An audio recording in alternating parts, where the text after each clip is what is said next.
नमस्कार दोस्तों, एनके की मस्ती यूट्यूब चैनल पर आपका स्वागत है। आपको मैंने पिछले वीडियो में 3.2 तक करवा दिया था। एक ग्राफ इसका करवाया था, इम्पोर्टेंट है बच्चों। ग्राफ आपका आएगा ही आएगा, मैंने बताया था बच्चों। इसके बाद आपका 3.3 आज शुरू कर रहे हैं। उससे पहले आप वीडियो को लाइक करें, सब्सक्राइब नहीं कर रखा है तो सब्सक्राइब का बटन दबाएं और अपने दोस्तों के साथ शेयर करें। अभी आप 3.3 को समझें। एक्सरसाइज 3.3 है, इसमें आपको प्रतिस्थापन विधि समझाई जाएगी। कौन सी विधि? प्रतिस्थापन विधि। और बच्चों, प्रतिस्थापन विधि को आप सब्स्टिट्यूशन मेथड बोलते हैं। इंग्लिश में क्या बोलते हैं? Substitution method. इसका पहला क्वेश्चन मैं ले रहा हूं, ध्यान दें थोड़ा सा। x + y = 14 और x - y = 4। ये समीकरण युग्म अपने को दे रखा है। तो दोस्तों, आपका इंपोर्टेंट विधि है। एक तो प्रतिस्थापन विधि और एक विलोपन विधि, दोनों ही विधि इंपोर्टेंट है। आपको ग्राफ मैंने पहले ही समझा दिया था। ग्राफ 6 नंबर का आने वाला है। वीडियो को लाइक करते रहें, शेयर करते रहें अपने दोस्तों के साथ और पढ़ते रहें। ध्यान दीजिए, x + y = 14 आपको दे रखा है, x - y = 4 दे रखा है बच्चों। तो आपको सब्स्टिट्यूशन मेथड से, प्रतिस्थापन विधि से इसको हल करना है। समीकरण 1 आपका ये है और समीकरण 2 आपका बच्चों ये है। कोई दिक्कत है बच्चों? समीकरण 2 की मदद लेते हैं, समीकरण 1 की मदद लेते हैं, इसको प्रतिस्थापन विधि से हल करते हैं। तो इसको करने का तरीका क्या है बच्चों? या तो समीकरण 1 से आप x या y का मान निकाल लो, या समीकरण 2 से x या y का मान निकाल लो। 2 से निकाला है तो 1 में रख दो, 1 से निकाला है तो 2 में रख दो। ठीक है, ऐसा करना होता है। तो देखो, y किसकी है बच्चों? इधर माइनस की y है, उधर y को भेजूंगा तो किसकी हो जाएगी बच्चों? ये प्लस की हो जाएगी। 4 + y, ये आपका आ गया समीकरण नंबर 3। दे देता हूं मैं इसको। क्या दे देता हूं? समीकरण नंबर 3। अब यहां लिखूंगा मैं समीकरण नंबर 3 से x का मान समीकरण 1 में रखने पर। 1 में क्यों रख रहे हैं बच्चों? भाई 2 में क्यों नहीं रख रहे हैं? 2 से तो x का मान निकाला ही है बच्चों, तो 2 में ही रख देंगे तो वही इक्वेशन आ जाएगी। इसलिए समीकरण 3 से x का मान समीकरण 1 में रखना पड़ेगा। 1 से वैल्यू निकाली है तो 2 में रखना पड़ता है। ठीक है, अच्छा 2 में रखो। x पहले तो ऐसे कैसे समीकरण लिख दिया मैंने। ठीक है बच्चों, x की जगह बताओ क्या लिख सकते हो आप? x की जगह क्या लिख सकते हो? 4 + y, 4 + y प्लस y की जगह y = 14 का 14। y + y कितना हो जाएगा बच्चों? 2y = 14 माइनस का 4 हो जाएगा, उधर जाएगा बच्चों। ठीक है ना, ये कितना बच गया? 2y बराबर में ये 10 हो जाएगा और y बराबर 10/2 हो जाएगा। 2 गुणा से भाग में जाएगा ना, 2 × 1 = 2, 2 × 5 = 10। y की वैल्यू कितना आ गई बच्चों? 5 आ गई। y की वैल्यू कितना आ गई बच्चों? 5 आ गई। y का मान समीकरण 3 में रख दो, चाहे 2 में रख दो, चाहे 1 में रख दो, वो तुम्हारी इच्छा है। y की वैल्यू 3 में ही रख लो। y का मान समीकरण 3 में रखने पर समीकरण 3 ये रहा, x = 4 + y। x = 4 + y का मान कितना है बच्चों? 5 है ना। x बराबर में कितना हो जाएगा? ये 9। ये आपका दूसरा आंसर आ गया, ये आपका पहला आंसर। समझ गए बच्चों? क्या किया हमने? सब्स्टिट्यूशन मेथड में, प्रतिस्थापन विधि में 1 और 2 समीकरण था हमारे पास। समीकरण 2 को लिखा, y को उधर भेज दिया, x = 4 + y आ गए, समीकरण 3 आ गया। x की वैल्यू 4 + y के बराबर आ गई, इसमें रख दिया। x की जगह मैंने क्या रख दिया? 4 + y, y की जगह y प्लस 14 की जगह 14। y + y 2y होगी, इस 4 को उधर ले गया, माइनस का हो गया। 14 में से 4 घटाया 10 हो गए बच्चों, और 2 को उधर गुणा से भाग में लेकर जाएंगे तो 10 में 2 का भाग जाएगा तो 5 आ जाएगा। y का मान 5 आ गया, y का मान मैंने यहाँ रखा 5 और 4 9, x का वैल्यू 9 आ गया। समझ गए बच्चों? सेकंड क्वेश्चन देखो, इसी का सेकंड क्वेश्चन दे रखा हुआ है आपको बच्चों। सेकंड क्वेश्चन में थोड़ा सा इक्वेशन है ना, वो लीनियर इक्वेशन टाइप नहीं है, तो उसको थोड़ा पहले इक्वेशन को व्यवस्थित करेंगे। इक्वेशन को व्यवस्थित करने के बाद में पुनः सब्स्टिट्यूशन मेथड से उसको हल करेंगे। ठीक है बच्चों, देखो हमारे पास इक्वेशन क्या है? s - t। दूसरा सवाल है, इसी का दूसरा पार्ट है पहले का ही। s - t = 3 दे रखा है बच्चों। इसके बाद में s/3 प्लस में t/2 बराबर में 6 दे रखा है। ये इक्वेशन थोड़ी सी लीनियर इक्वेशन नहीं, ये तो लीनियर इक्वेशन है। 3। ठीक है, लीनियर इक्वेशन ये तो है तो सही, लेकिन इसको थोड़ा सिस्टम से हल करना पड़ेगा। एलसीएम कितना आएगा, 3 दूनी 6 एलसीएम आएगा। इसको इससे गुणा करूंगा, इसको इससे गुणा करूंगा, क्योंकि ये दोनों नीचे भाज्य संख्याएं हैं। तो 2 को एस से गुणा करूंगा, 2s हो जाएगा, प्लस 3 को टी से गुणा करूंगा, 3t हो जाएगा, बराबर 6 का 6 आ जाएगा। ठीक है बच्चों, अब हमारे पास क्या आता है, 2s का 2s है, प्लस 3t का 3t है बच्चों, बराबर में 6 गुणे 6 करूंगा, 36 आ जाएगा। ये समीकरण 2 है मेरे पास, ये समीकरण 1 है। अब देखो समीकरण 1 थोड़ा छोटा दिखाई दे रहा है, समीकरण 2 थोड़ा बड़ा दिखाई दे रहा है, इसलिए समीकरण 1 से समीकरण 3 लाने चाहिए अपने को। तो देखो समीकरण 1 से t को उधर भेजूंगा तो s बराबर में 3 प्लस t हो जाएगा, ये समीकरण 3 आ जाएगा आपका। ठीक है बच्चों, अब क्या लिखूंगा मैं, समीकरण 3 से s का मान 2 में रखने पर, ये 2 नंबर समीकरण है, इसमें रख देता हूं, ध्यान देना थोड़ा सा। 2 का 2 बच्चों, s की जगह बताओ बच्चों क्या लिख सकते हैं अपन, s की जगह क्या लिख सकते हैं, 3 प्लस t, s की जगह 3 प्लस t लिखेंगे, इस वाले s की जगह, प्लस 3t ऐसे कैसा है, बराबर 36 ऐसे कैसा है। ठीक है बच्चों, ये 2 देखो इससे भी गुणा होगा, इससे भी गुणा होगा, तो 2 को 3 से गुणा करूंगा 6 आएगा, 2 को t से करूंगा 2t आएगा, प्लस 3t पहले से ही है, बराबर 36 का 36 आ जाएगा। ठीक है बच्चों, इसके बाद में इस 6 को उधर भेज दो, और ये 3t और 2t कितने बन जाएंगे, 5t, बराबर में 36 माइनस 6 हो जाएगा, 5t बराबर 30 बच जाएगा, और 5 इधर से नीचे जाएगा तो इससे कट जाएगा, 5 6 30, t कितना आ जाएगा आपका, 6 आ जाएगा। ठीक है बच्चों, एक आंसर आ गया। t का मान समीकरण 3 में रखने पर,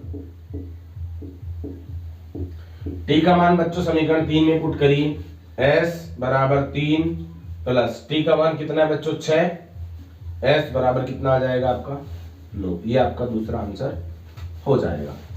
समझ में आ गया? अगर समझ में आ गया है तो वीडियो को लाइक करिए, आगे बढ़िए, शेयर करिए अपने दोस्तों के साथ, और अगले क्वेश्चन पर बढ़ते हैं। इसी का तीसरा सवाल है, आपको बनाना है। चौथा सवाल पॉइंटों का है, तो पॉइंट है तो ऐसी कोई दिक्कत नहीं है, आप पॉइंटों का सवाल भी समझ सकते हो। देखो तीसरा आपको करना है, चौथा मैं बता देता हूँ, पॉइंट है, इसमें कोई दिक्कत आपको लेने की जरूरत है नहीं। जो चौथा सवाल है बच्चों आपका पहले का ही, ये मैं समझा दे रहा हूँ, बोर्ड पे समझ लो। दे रखा है 0.2, चौथा सवाल क्या कह रहा है बच्चों, 0.2x plus 0.3y equal to 1.3, और 0.4x plus 0.5y equal to 2.3, ये आपको दे रखा हुआ है। सबसे पहले तो इसमें पॉइंटों को हटा देते हैं, जो पॉइंट है आपको हटा देना है बिल्कुल। इसको पूरी समीकरण को 10 से गुणा करो, पूरी समीकरण को आप कितने से गुणा कर सकते हो, LHS और RHS को, दोनों पक्षों को मैं 10 से गुणा कर रहा हूं, इसको भी मैं दोनों पक्षों को 10 से गुणा कर रहा हूं ताकि मेरा पॉइंट हट जाए। इस 0.2 को 10 से गुणा करूंगा 2x आ जाएगा, ये 3y आ जाएगा, ये 13 हो जाएगा। ठीक है बच्चों, समीकरण 1 आ गया मेरे पास। इसमें क्या करूंगा मैं, 4x प्लस 5y बराबर 23 आ जाएगा, ये मेरा समीकरण 2 हो जाएगा। ठीक है बच्चों, ऐसा करो समीकरण 1 से 3y को उधर भेज दो, तो 2x बराबर कितना हो जाएगा मेरा, 13 माइनस 3y। बहुत ध्यान से समझना, 13 में से 3y घटाएंगे 10y नहीं बचने वाली। 13 में से 3y को कैसे घटा सकते हैं बच्चों, इसके y नहीं लग रही, इसके y लग रही है, तो 13 माइनस 3y ही रहने दो। ठीक है, 2 को उधर ले जाओ, x बराबर 13 माइनस 3y और बटे में 2, ये आपका समीकरण 3 हो जाएगा। समीकरण 3 से x का मान समीकरण 2 में रखने पर क्या लिखोगे, समीकरण 3 से x का मान समीकरण 2 में रखने पर, 1 में तो रख नहीं सकते हो क्योंकि एक ही से तो मान प्राप्त किया है आपने, एक ही में रखेंगे तो गड़बड़ हो जाएगी, इसलिए समीकरण 3 से x का मान समीकरण 2 में रखने पर 4 का 4 बच्चों गुणे x का वैल्यू कितना है बच्चों, 13 माइनस 3y और बटे 2 प्लस 5y का 5y ऐसे कैसा रहने दो, इक्वल टू 23। 2 से इसको काटूंगा, 2 बार कट जाएगा, 2 दूनी 4, ये 2 को इससे भी गुणा करूंगा, 2 को इससे भी गुणा करूंगा, तो 13 को 2 से गुणा करूंगा 26 आ जाएगा, 2 को 3 से गुणा करूंगा 6y आ जाएगा, प्लस 5y इक्वल टू 23। ठीक है बच्चों, माइनस के 6y है बच्चों, प्लस का 5y है, तो माइनस का 1y बच जाएगा बराबर 23 माइनस 26। ये 26 प्लस का उधर जाएगा, माइनस का हो जाएगा ना बच्चों, तो माइनस का y, 1y का मतलब y है बराबर माइनस का 3, ये कट गया, तो y की वैल्यू कितने के बराबर आ जाएगा आपका, 3 के बराबर आ जाएगा। ठीक है बच्चों, दिस इंप्लाइज x बराबर 13 माइनस 3 गुणे y का जब कितना है बच्चों, 3 है बटे में 4, तो x बराबर मेरा कितना हो जाएगा, 13 तो 13 है, 3 3 9 बटे में 4, 13 में से 9 घटाओगे 4 बचेगा, 4 बटे 4, 1 आपका आंसर हो जाएगा। समझ में आ गए बच्चों? अगर समझ में आ जाता है तो वीडियो को लाइक करते रहिए, अपने दोस्तों के साथ शेयर करते रहिए। ठीक है बच्चों, इस प्रकार से आप इसका स्क्रीनशॉट भी ले सकते हो। क्वेश्चन नंबर अगला बढ़ते हैं 5वें सवाल की तरफ। बच्चों ये 5वां सवाल है, ये माध्यमिक शिक्षा बोर्ड राजस्थान बोर्ड अजमेर 2012 में आया था। ये सवाल 1 नंबर का सवाल आया था, ध्यान देना बच्चों। प्रतिस्थापन विधि है, 5वां सवाल है इसका। √2x प्लस √3y बराबर में 0, ये समीकरण 1 है हमारा। और दूसरा समीकरण है √3x माइनस √8y बराबर में 0, ये समीकरण नंबर 2 है। इसकी मदद से अब देखो बच्चों, प्रतिस्थापन विधि लिख रखी है तो इसी विधि से आपको हल करना पड़ेगा। वैसे इसके अलावा एक विधि विलोपन विधि भी होती है और वज्र गुणन विधि भी होती है, वज्र गुणन विधि। इसकी चर्चा अपन करेंगे 3.4 में और इसकी चर्चा 3.5 में करेंगे। ठीक है बच्चों, अभी आपको प्रतिस्थापन विधि कह रहा है तो इसी की मदद लेनी आपको पड़ेगी। ठीक है बच्चों, देखो तो क्या करोगे, समीकरण 1 ये रहा, समीकरण 2 ये रहा। समीकरण 2 की मदद से देखो, माइनस का 8y दिखाई दे रहा है आपको, किसका माइनस का है, उधर जाएगा किसका हो जाएगा बच्चों, प्लस का, √3x बराबर में प्लस का √8y। ठीक है बच्चों, √3 गुणा में है तो गुणा से उधर जाएगा तो भाग में हो जाएगा, तो x बराबर क्या आ जाएगा, √8y भाग में √3, ये समीकरण 3 हो जाएगा बच्चों। ठीक है बच्चों, अब समीकरण 3 से क्या लिखूंगा मैं यहाँ, समीकरण 3 से x का मान समीकरण 1 में रखने पर 1 में रखना पड़ेगा बच्चों। क्यों रखना पड़ेगा, क्योंकि समीकरण 2 से तो हमने निकाला ही है, 2 में ही रख देंगे तो क्या फायदा होगा, तो समीकरण 1 से 1 में रखना पड़ेगा। दिस इंप्लाइज, बहुत ध्यान देना, √2 का √2, x की जगह बच्चों बताओ क्या लिख सकते हो, x की जगह तुम क्या लिख सकते हो, √8y बटे √3। ठीक है बच्चों, प्लस √3 का √3, y का y बराबर 0 का 0। दिस इंप्लाइज 8 दूनी 16, √16 हो गया और y अपॉन √3। ऐसा करो, √3 एलसीएम ले लेता हूं मैं, √3 एलसीएम लेता हूं तो ये 8 दूनी 16 हो गया, इसको इससे करूंगा तो √9 हो जाएगा, ये y बराबर में 0 बच्चों। ठीक है, 16 का वर्गमूल कितना होता है, 4, तो 4y, 9 का वर्गमूल कितना होता है, 3 प्लस 3y इक्वल टू 0 को इससे गुणा करूंगा तो 0 हो जाएगा, 7y बराबर 0, तो y कितना आ गया, 0 बटे 7, तो 0 आ गया y की वैल्यू। y की वैल्यू कितना आ गई, 0, क्योंकि ये 7 गुणा में है, इधर जाएगा तो भाग में होगा, और 0 बटे 7 करोगे तो 0 बटे 7 का मतलब क्या होगा, y बराबर 0 बटे 7, 0 में 7 का भाग दोगे तो 0 ही आ जाएगा। y का मान कितना आ गया, 0। अब y का मान समीकरण 3 में रख दो, तो x बराबर में √8 गुणा 0 बटे √3। 0 को किसी से भी गुणा करते हैं 0 आता है, और 0 में किसी का भाग देते हैं तो भी 0 आता है, तो x का मान भी कितना आ जाएगा, 0, और y का मान भी कितना आ जाएगा, 0। अति इंपॉर्टेंट सवाल है, एक बार दोबारा से समझ लीजिए। ये समीकरण 2 था, 8y को उधर लेकर गए प्लस का हो गया, √3 को नीचे लेकर गए, गुणा में था बटे में हो गया, x का मान आ गया, समीकरण 1 में x का मान रख दिया मैंने, ये रख दिया, √3 एलसीएम लिया, 8 दूनी 16 हो गया, 3 3 9 हो गया। ठीक है बच्चों, 16 का वर्गमूल 4y होता है, 9 का वर्गमूल 3y होता है, और ये √3 को 0 से गुणा करोगे तो 0 आ जाएगा। 7y हो गए, 7y बराबर 0, तब y बराबर 0/7, तो 0 हो जाएगा। y 0 आया तो y का मान यहाँ रखा मैंने, यहाँ रखा तो ये सबको 0 बना देगा, और 0 बना देगा तो इसका वैल्यू भी कितना आ जाएगा, 0 आ जाएगा। 0 में किसी का भाग देते हैं तो 0 ही आ जाता है। इस प्रकार से आपका क्वेश्चन होता है ये। इसका जो है छठा पार्ट है, आपको करना है, ये इक्वेशन है, इसमें एलसीएम लेना है। 6 एलसीएम आ जाएगा बच्चों आपका, 6 से 6 कट जाएगा, 2x प्लस 3y बराबर में 13, ये एक समीकरण आ जाएगा, और एक समीकरण ऊपर वाली समीकरण से आ जाएगा। नहीं आए तो डिस्क्रिप्शन लिंक है, आपको बता देना, उसमें डाल देना, कमेंट बॉक्स में डाल देना आप, ठीक है।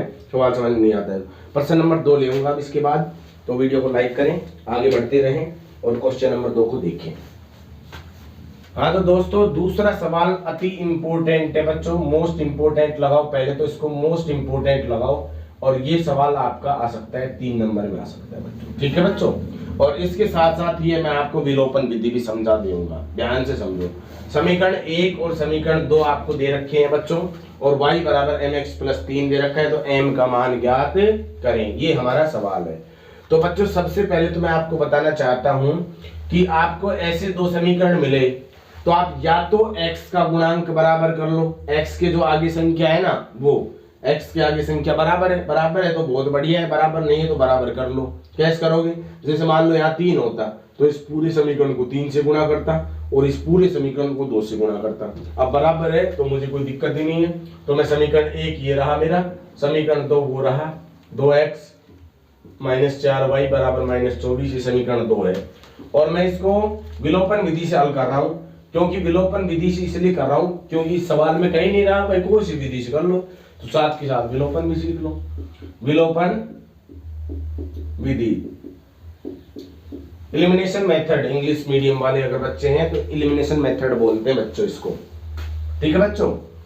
क्या करोगे आप, दोनों के कोफिशिएंट बराबर हैं, पहली बात तो जरूरी नहीं है x के, या तो x के या तो y के, एक के हो तो काम चल जाता है। मान लो दोनों में से किसी के नहीं है, मैं बता रहा जैसे यहाँ 7 होता या 3 होता तो ये दोनों कोफिशिएंट बराबर नहीं थे, तो फिर कोफिशिएंट बराबर करने के लिए जैसे मान लो इसमें y का कोफिशिएंट मैं बराबर करना चाहता हूँ, तो इस 4 को मैं पूरी समीकरण से गुणा करूंगा, और इस 3 को मैं इस पूरी समीकरण से गुणा करूंगा, तो y का कोफिशिएंट बराबर हो जाएगा। अभी तो क्या करना है, कोफिशिएंट बराबर पहले से ही है।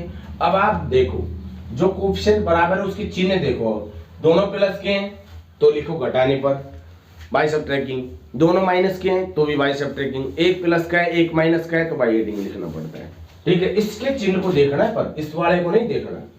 ये 2x प्लस का, ये 2x प्लस का, तो लिखेंगे घटाने पर बाय सब्ट्रैक्टिंग।